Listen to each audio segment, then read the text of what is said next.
Welcome, ladies and gentlemen, to Waves World Audio and Visual Summit. And I hope you're all having a very good time, yes? You're going to have an even great time here because I'm going to introduce you to our esteemed guests over here by Law Stories Academy over here.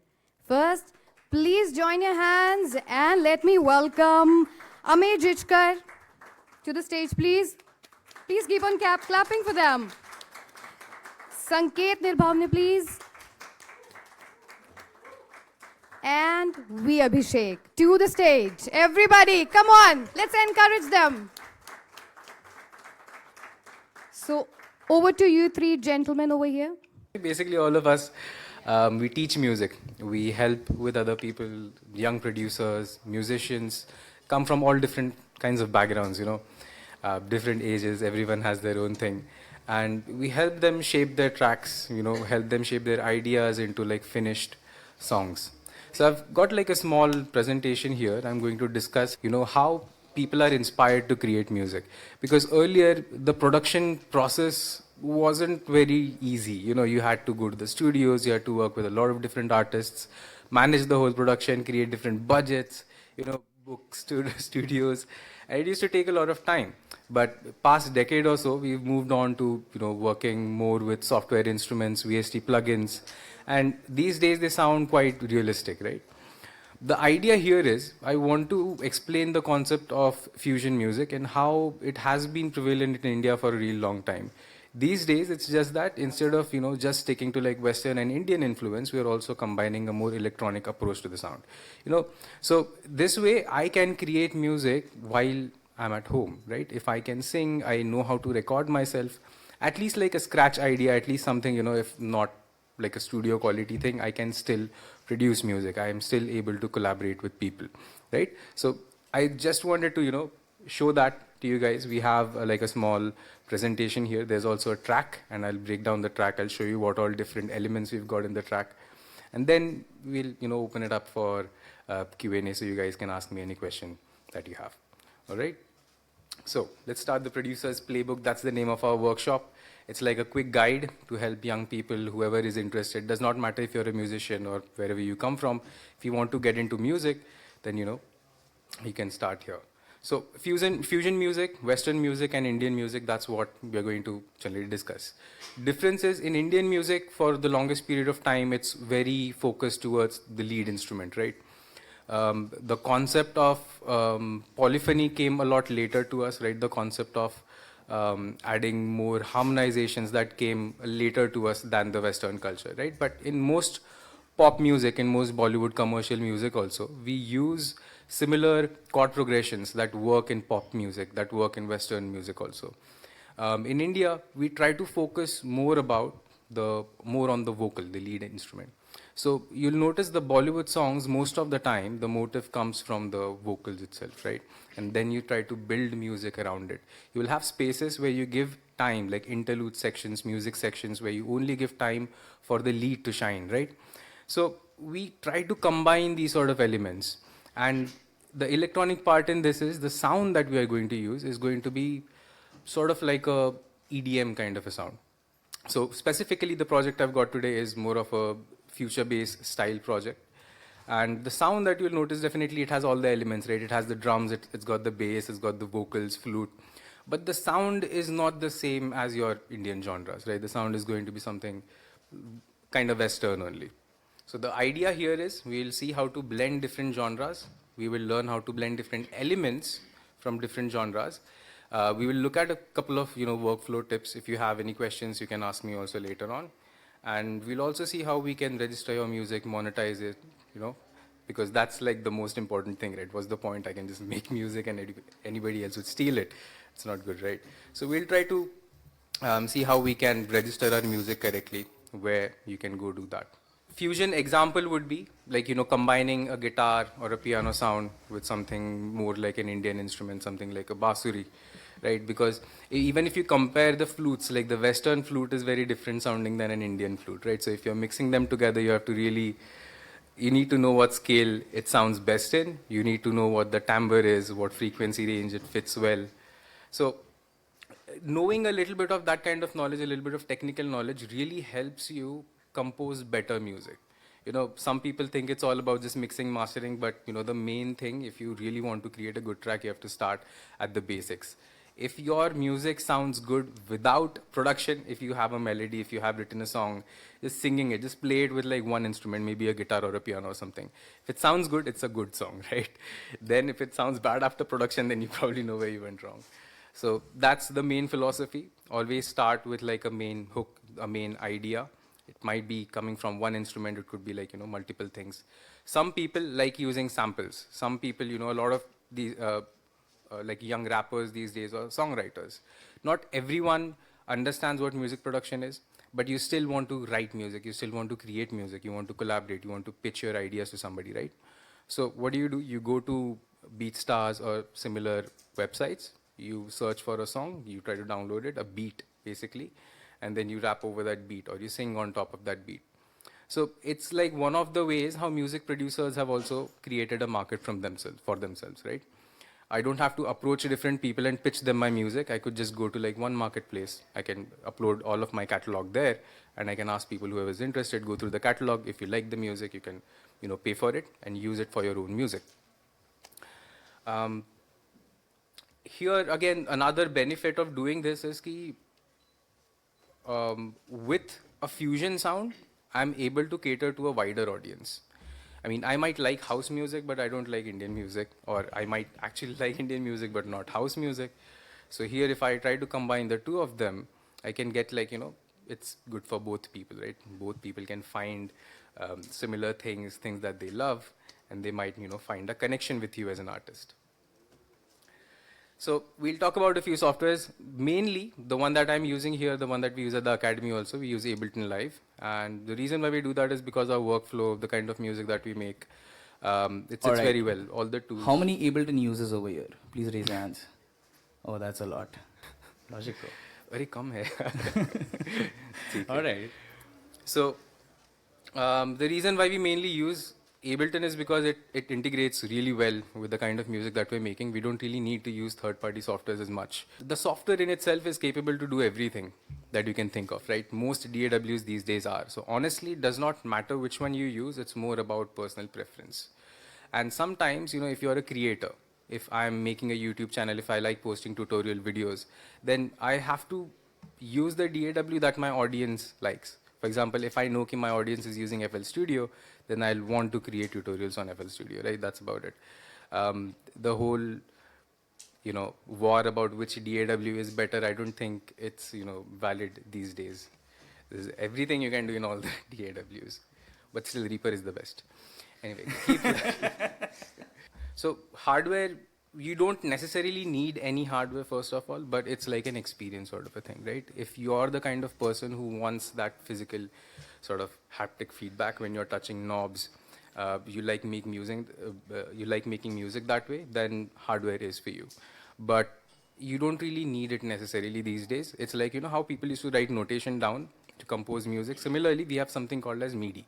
So we use MIDI notes to, create like a rhythmic pattern or a melodic pattern, and it just translates everything exactly how we program it. If you've, does anybody understand staff notation or has studied music here? Right. So music has like expression markings, dynamic markings, and it also has articulations. So all these things can actually be programmed within the MIDI itself, and it's way more accurate than just writing down or just putting down notations or writing tabs. So a lot more people are able to collaborate because they use MIDIs and DAWs such as Ableton. Now let's first listen to the track that I've got, and then we'll get back to this presentation. It's sort of like a fusion. It's got Indian elements. The vocals are Hindi. The melody is also more Bollywoodish kind of a thing, but we've changed the arrangement a little bit. You know how Indian music has like a mukhada, and then it starts with the verse, it goes to the cross sign, and then the interlude. We have slightly jumbled that. Let's see if you guys can spot what difference it is. Can we have the audio from the HDMI, please? Can you push it? Speaker off. Volume.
So that's the song. This is actually a song that we use for teaching in the classes also.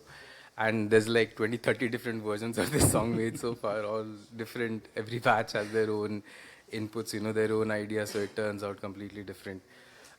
This one, again, this was started by somebody else, and then it, kept on adding stuff. And, eventually we got that, this sort of a project. This sort of a sound, and that's something that's really great about music is that no matter what where you start, somebody else, you can just share your project and they can build on top of it, right? And you come up with so many different flavors of music these days, right? There are new genres, sub-genres popping up literally every day.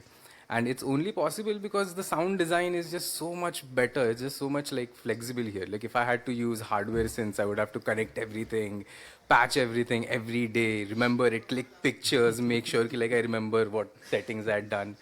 And then, yeah, it was a pain. And this is again very easier now that we have AI, and as more and more things are getting integrated with the software, with the DAWs. I think this process is going to become even more simpler. Yes. And as a producer, this is what I want. This is what I think a lot of younger people are also asking for. You don't want technical stuff. You don't want to like think about, messing up right on stage or like whenever you are. You want things to be predictable. You want things to, work quickly so that I can put down my creative ideas in that moment, in that zone where I am, right? So even if you don't have AI, there are still ways to do that. You create templates. A template is basically you save the same volume settings, the pan settings, whatever balancing you've done, whatever new preset you've added, you've created, you just save that into like a project. Next thing that you have to do is just open the project and add MIDI notes to it. And the sound remains the same, khali the melody changes, you can mess around with the tempo, all those things, scale, and it's going to be a different music, different kind of a sound.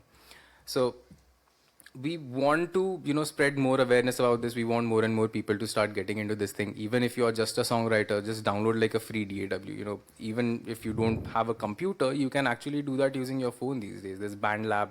There's so many different softwares, right? It's free also. And they come with their own collection of loops and samples. So you don't even have to look for any other place. This is, incredible. Even if I am not, a producer or anything like it, there are certain things that are just fun to do. Have you guys ever tried finger drumming? Or DJing or something like that. There are so many people who just download virtual DJ and start doing it. Everyone right? is going to have like their own version of this Yeah. exact same composition. Correct. And that's a plus point. Yeah. Everyone has something else to express. So I'll tell you how we started this thing. So basically we got a vocal and we got a flute, right? So we share that with everyone, the students during the classes, go through the structure.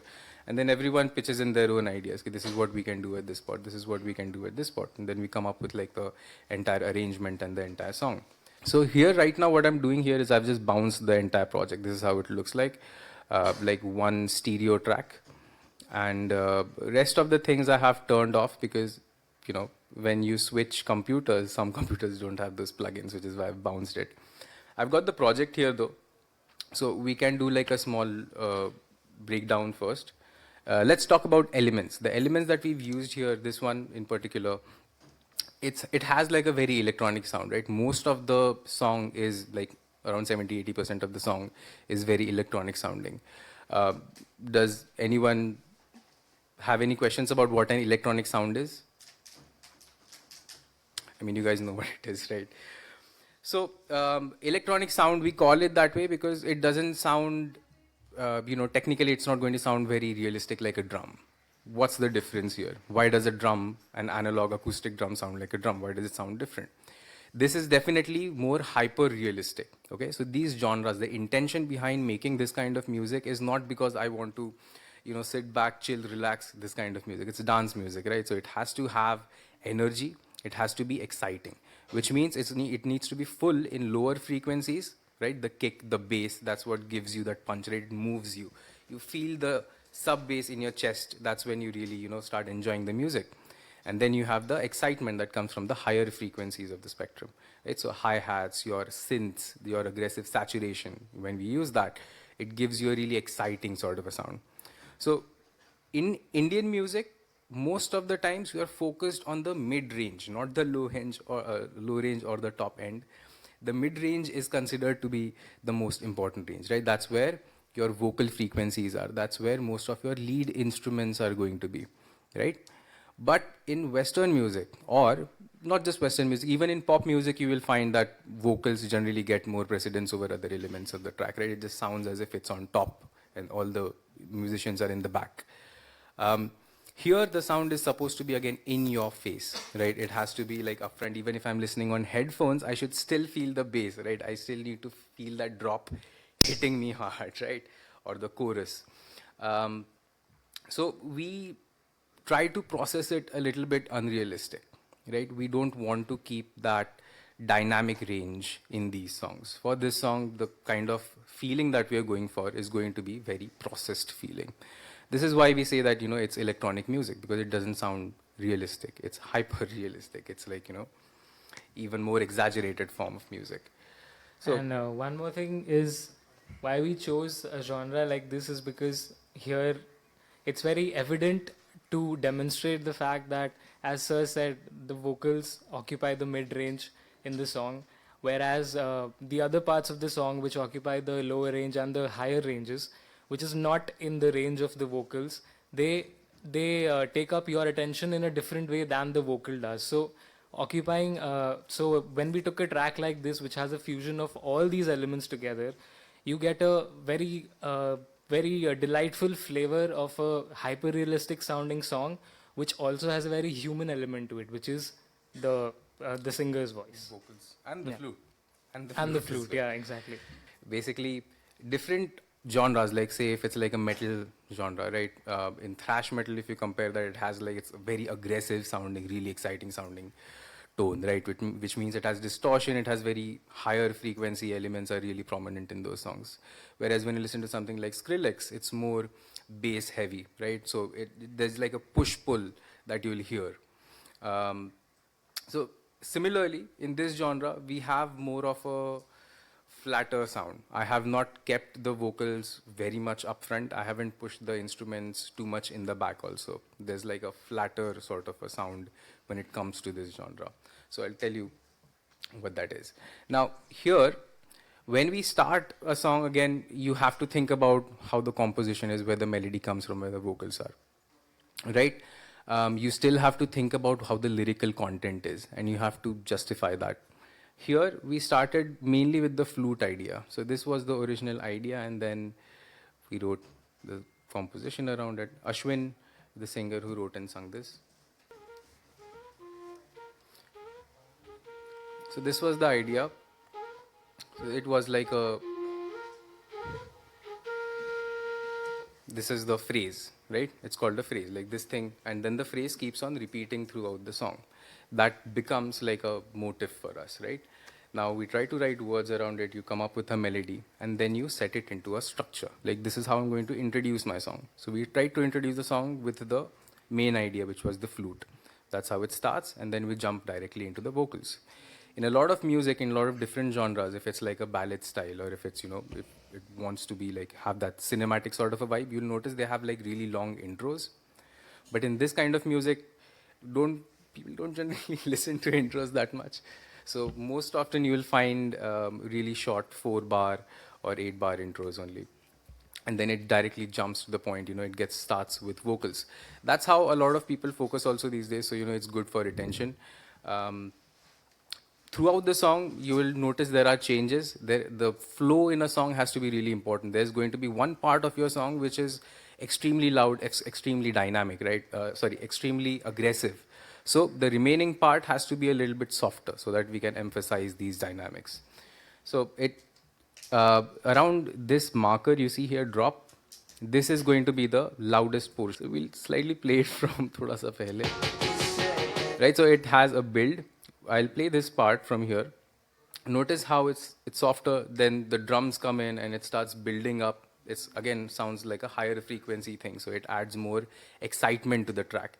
And then when the drop hits, the bass comes in, the sub frequencies come in. It's like a really square is sort of a dense waveform you'll notice here, and it's going to really blow your socks off. So that's the effect that we want.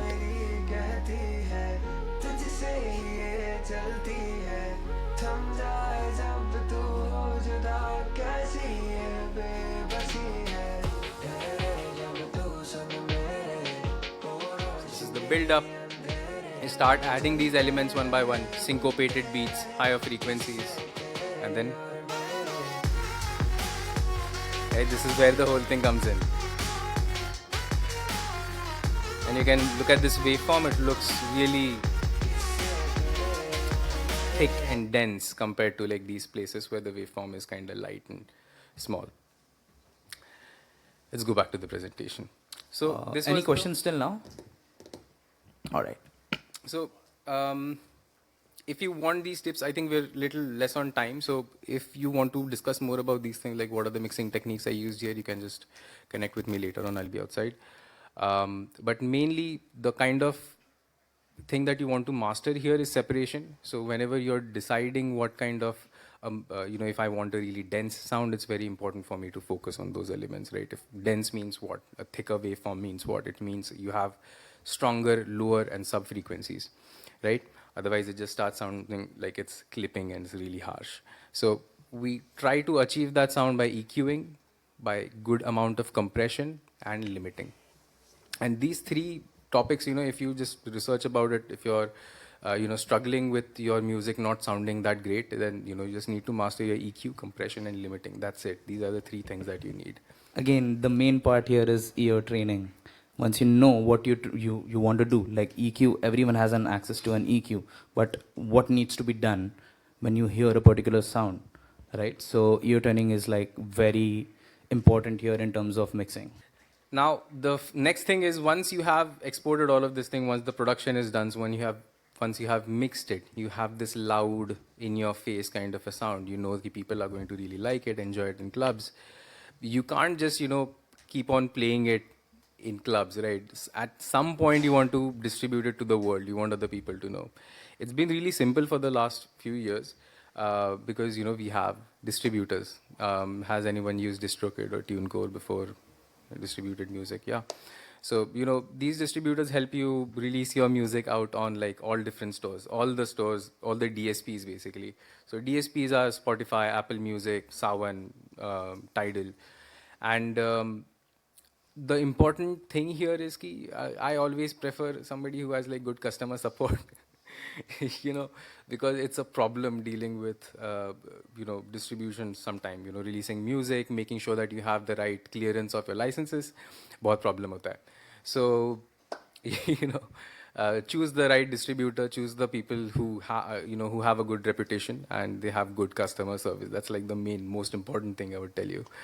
Now there are other ways of monetizing your music as well. You can create your own sample packs. You can create your own unique sounds. So what happens is, while I'm collaborating with people or just sitting by myself, I can create sounds. It's not, sometimes I might find it very difficult to finish a song, but I already have created these sounds, and even if I cannot put it into context, I know that somebody else might be able to use this sound, right, in their music. So if it's sounding like a really good sound, if it's like a unique sort of a composition, it could be a melodic composition, it could be a sick beat, right, that you just created, a really nice distorted 808 sort of a sound. If you can make that, you haven't finished the track, but you still have that, right? You can start marketing it, you can start pushing it out, you can start creating your own loops, your own sample packs, and pushing it to different creators, different artists, songwriters, who don't produce necessarily, but they need a beat, they need a melody to come up with their own tracks. So this is something that you can do. Other thing is music libraries. Music libraries are again used by a lot of production houses these days. It's just easier uh, to acquire your music. A music library is a collection, a catalog of music, and I could just buy like a subscription and I can use how much ever content I want. This is called as micro licensing and non-exclusive licensing. There is also a form of exclusive licensing that gives you a way better payout, but it is also very difficult to get. You have to write a really good song for this thing, and it's called sync placements. So sync placements are when your music gets placed into like a film or anything that has video on it. Series. And yeah, so your music gets licensed for that particular show, that appearance. And there are different people that you can approach for all of this, but generally publishers or sync agencies are the ones that you can contact to. So if you're a writer, if you can write music, collaborate with somebody, find a producer. If you now the two of you need to finish your mixes, you collaborate with a mixing engineer, a mastering engineer. If you can mix yourself, best thing. And create a catalog of music. Create a catalog of music which has a unique flavor of your own sound, but it doesn't sound too different from everything else, right? Because if you make something that's very different, it's like even when Skrillex released his first few albums, it was a very different concept, right? And half of the world literally hated him, and the other half who loved what he was doing. It's kind of like that. And eventually he grew on people, right? People created different variations of dubstep, and now it has like grown into like a major commercial sort of a genre, right? There are like massive festivals happening all the time. So the idea here is that if you're going to do something unique for the first time, people may not like it.